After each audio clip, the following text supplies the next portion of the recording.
Artis senior Yati Surahman, baru-baru ini memberikan kesaksiannya bahwa ia sudah menjadi pengikut Kristus. Kesaksian itu Yati bagikan secara perdana dalam sebuah akun YouTube milik The Miracle of Life. Dalam akun tersebut, Yati menceritakan tentang dirinya yang akhirnya berani mengakui bahwa ia sebenarnya telah lama menjadi seorang Kristiani. Terlahir dari keluarga Muslim, Yati mengaku selalu ragu pada ajaran agama Islam karena dari setiap pertanyaan yang ia ajukan kepada orang tuanya, Yati tidak pernah mendapatkan jawaban yang membuatnya yakin pada agama Islam. Orang tuanya hanya mengatakan bahwa ini adalah agama warisan, karena itu patuhilah. Yati juga mengatakan jika selama ia menjadi seorang Muslim, ia tidak menjalankan ibadah dengan benar seperti layaknya seorang Muslim. Bahkan ketika ia tengah melakukan ibadah sholat, Yati mengaku bahwa ia hanya melakukan gerakannya saja tanpa membaca doa. Itulah yang membuat sholat Yati cepat selesai sehingga membuat keluarga keheranan dengan sholatnya. Pada akhirnya, Yati baru berani mengungkapkan bahwa dirinya telah murtad ketika akan menikah dengan suami pertama yang juga penganut agama Kristen. Pada awalnya, Yati juga sempat mendapat penolakan dari keluarganya terkait dirinya yang memutuskan keluar dari Islam dan menjadi pengikut Kristus.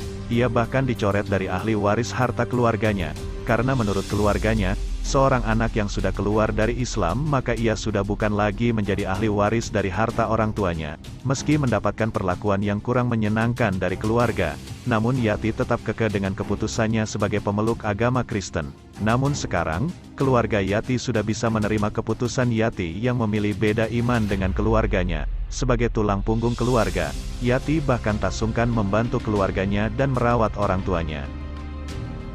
Yati Surahman adalah aktris senior Indonesia. Dia sudah malang melintang di dunia akting sejak tahun 1970-an. Perempuan kelahiran Yogyakarta, tanggal 8 Agustus tahun 1957, bermain di film pertamanya, Inem Pelayan Seksi, 1975, namanya melambung sejak film Perawan Desa. Aktingnya di film garapan Frankie Rorimpandey diakui dengan penghargaan Best Actress, aktris terbaik, di Festival Film Asia Pasifik pada 1980 dalam film yang diangkat dari kisah nyata itu. Yati berperan sebagai Sum Kuning. Dikisahkan, Sum Kuning adalah seorang perempuan penjual telur. Dia menjadi korban perkosaan sejumlah anak muda dari keluarga pejabat. Sepanjang karirnya, Yati Surahman telah membintangi puluhan judul film. Mulai tahun 2000-an, Yati Surahman aktif di sinetron. Dia tercatat pernah membintangi sinetron-sinetron terkenal seperti Pernikahan Dini, Dukun Palsu, dan Nyoman dan Presiden.